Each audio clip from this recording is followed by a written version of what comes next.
បងងាកខិតនេះតិចមើលងាកខិតនេះមិនកាត់ស្អាតអញ្ចឹងខ្ញុំជាងមកមិនឃើញនេះបងងាកនេះមិនស្រួលកាត់បងមិនចិត្តតែងាកទៅនឹងចឹង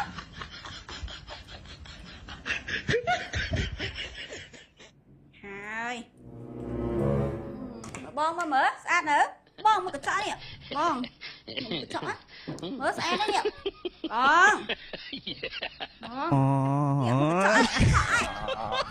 អត់អីទេដឹងតែស្អាតទេគិតលុយគិតលុយផងគិតលុយឲ្យជាងអើយអាណាហ៊ានងាកមើល5រៀលបងហ៊ានងាកមើលឲ្យលេងអង្គុយត្រឡប់មុខអញ្ចឹងអរគុណបង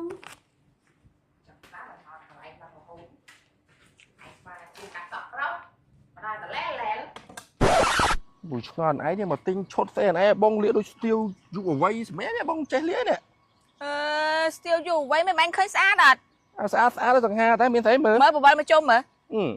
ឃើញអត់អ្នកស្ទាវអ្នកស្អាតអ្នកដូចតារាការ៉េអញ្ចឹងឃើញអត់ដោយសារតែឃើញប្តីអូនស្អាតហ្នឹងហើយបាននាំទៅកាត់សក់នាំមកទិញកៅអៅស្លៀកឲ្យវាដូចតារាការ៉េហ្នឹងតារាការ៉េថៃបានអត់ស្នាក់នេះគាត់ដូចតារាការ៉េមែនអត់ដឹងផងមើលទូរស័ព្ទអូ Facebook អូអីមើលរាល់ថ្ងៃអត់មានឃើញព័ត៌មានអត់មានឃើញអីដំណឹងអីផងព័ត៌មានស្អីគេថ្ងៃទី28ខែហ្នឹង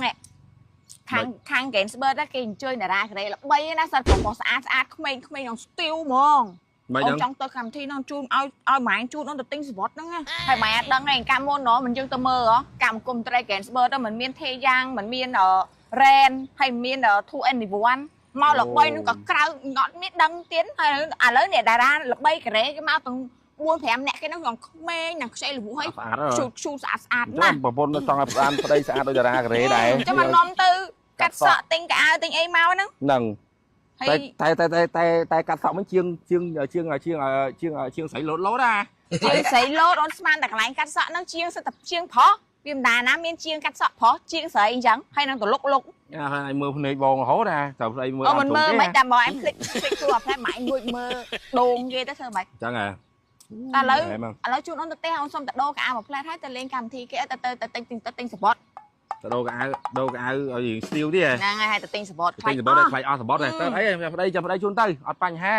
មែនទេកុំភ័យមក